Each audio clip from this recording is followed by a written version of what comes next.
Hello guys, welcome to 5th generation hobby shop and welcome to another video testing. Welcome to another vlog.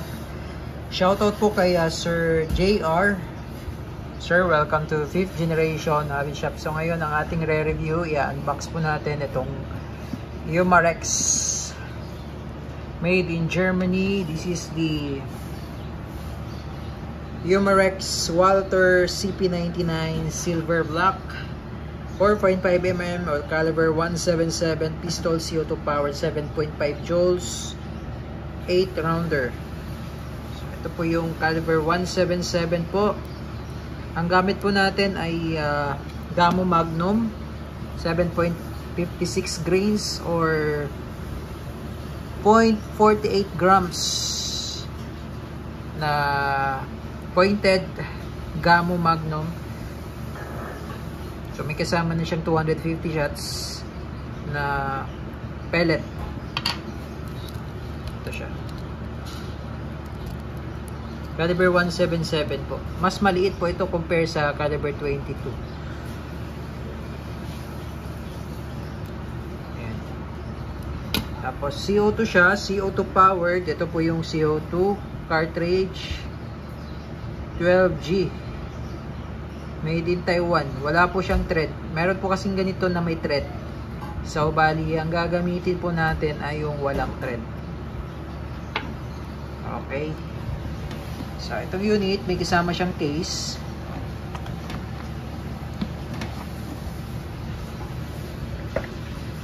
Yan. May kasama na rin siyang silicone oil. Ito po yung rotary mag. Yan. Aluminum po siya. Metal aluminum. 8 rounder po yan. Ito naman po yung back strap. So dito po yan nakakabit. Yan, extra lang po yun. So yung nakakabit po yung isa dito. Yan. Tapos owner's manual and maintenance manual. Owner's manual, maintenance manual.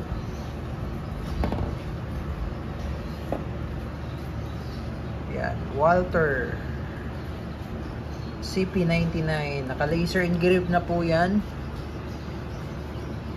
Manual safety, decocker, may decocker po siya, Picatinny rail for flashlight, serial number.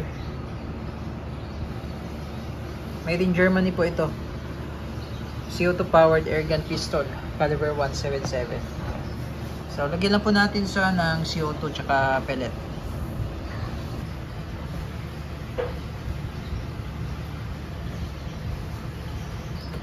Okay, so bali ito po yung magazine. Nakasalpak po yung magazine for the CO2. Then ito po yung magazine for the pellet.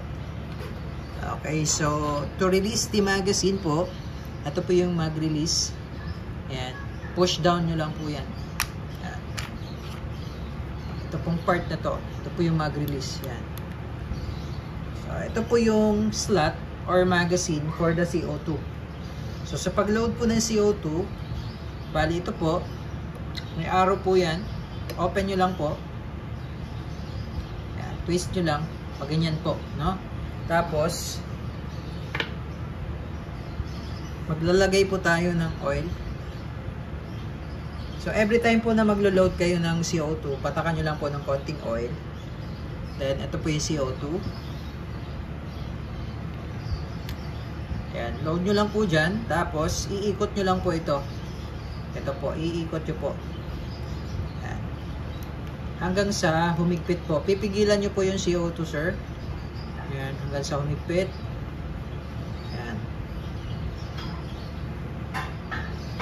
Okay. Kapag mahigpit na po, yan, hindi nyo na po maiikot. Ito po, iti-twist natin, ibabalik naman po natin yung kung saan naka-position yung arrow, nakatutok yung arrow, at power, kanina tinano natin, no? Open. So ngayon po ibabalik po natin para po mabutas na po siya, kasi po ito kaya po natin hinigpitan. Kasi once na ito po maluwag pa, tapos ito inikot natin, mapupush siya dito, tapos pag hindi po mahigpit pa na mahigpit, sisingaw po. So kailangan make sure na mahigpit po dito na part na to, yung hindi nyo na po maiikot. Yan. Then after that, ibabalik na po natin. Ayan, power. So, ganyan lang po. No, itutugma lang natin siya dito. Yan. So, ibig sabihin po niyan, humigpit na siya kasi tinulak niya po ito. No? Then, ito may butas na po ito. Okay? Pressurized na po ito. Okay? Ito po yung sa CO2 po. Ngayon sa magazine naman po ng pellet, ito po. So, ito pong may gear na yan, ito po yung harapan. Ito po yung pellet natin, 177. So, pag ganyan po yung pagpasok po ng bala. Take note po, ito pong gear na to, ito po yung harapan, pag ganyan po. Yan. So, 8 shots po yan.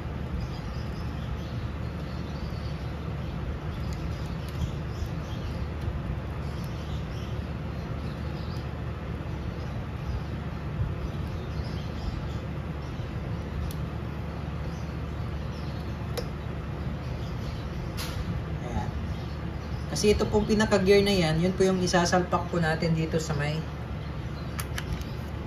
butas na yan. Yan. So mamaya po, itatakil po natin yan. Lalagyan na po muna natin itong isa.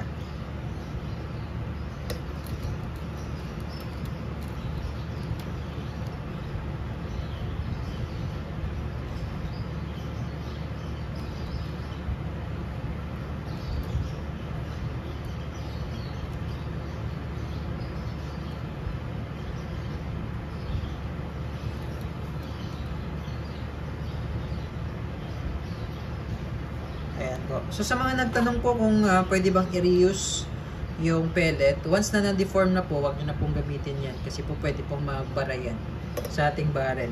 Ayan. Tapos, ngayon po, kanina po, para po ma-release natin yung slide, kasi dito po natin papasok yung pinaka-magazine niya. Ito lang po yun. Ito po yung slide release. Ito po. So push down nyo lang po. Ayan. So ayan po yun. Tapos, ito pong barrel niya, yan, kung makikita nyo po yan, yan, meron po siyang, parang meron po kayong nakikita dyan na groove. Yan, ito po. Yan, yung parang linya. Yan, ang tawag po dyan ay riffling. So, meron po siyang rifled steel. Naka-riffling po siya. Yan, kaya pag pumasok dyan, dumaan po dyan yung pellet, yung bala, umiikot po yun. So, ngayon po, pasok natin yung magazine. Ito po yung harapan. Pasok nyo lang po dyan. Ayan po, harapan. Ayan, tapos lock. Ayan po. Okay? Ngayon po, pagka kinasan nyo siya, kasi meron po siyang decocker, ito po yung decocker niya. So, pag kinasan nyo siya, kasi single and double action po siya. So, pag kinasa, yun po yung single action. Kinasan nyo siyang ganyan, pwede nyo siyang i-decock. Ayan, push nyo lang po ito. Ayan. Tapos meron din po siyang manual safety. Yan po, indicator, fire. Tapos pag isi-safe nyo po, ito, push nyo lang po ito. Ayan, push nyo lang po, then forward. Okay, yan po yung safe. Safe po yan. Ngayon, pag sa fire mode naman, push nyo lang po, then backward. Ayan. Okay, so yun lamang po. Ngayon, po pwede nyo rin po siyang lagyan ng flashlight. Yung sight niya po, naka-fix na, front and rear. Naka-fix na po yan. Walther CP99.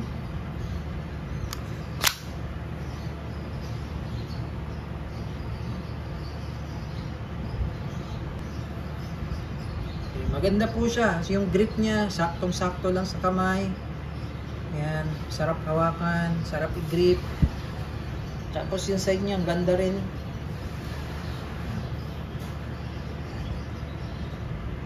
Walther CP99. Okay, so ngayon po ite-testing po natin itong dalawang magazine.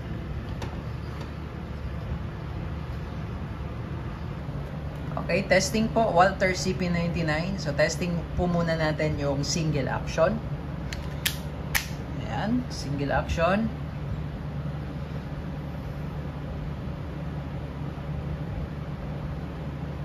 Firing.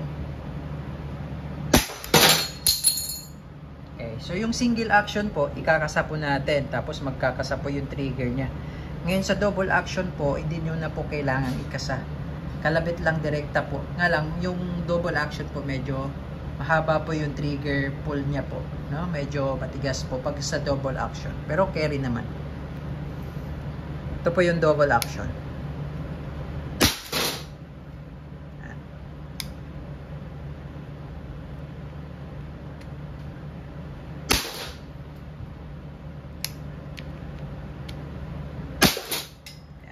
po yung double action ko. Hindi ko na po ubusin yung bala, wala na po tayong target. So, i-test ko na rin po yung isang magazine. So, release ko lang po yung slide. Pwede nyo po siyang pigilan, no? Pwede siyang alalayan yung slide pag nirelease nyo. Meron pa siyang tirang bala. Ito naman po yung isa nating nilagyang magazine.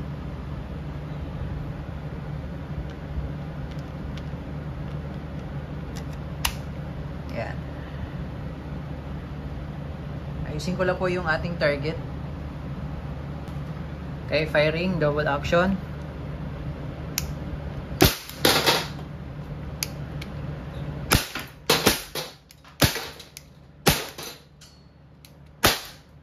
Okay. So, Walther CP99. List na muna natin.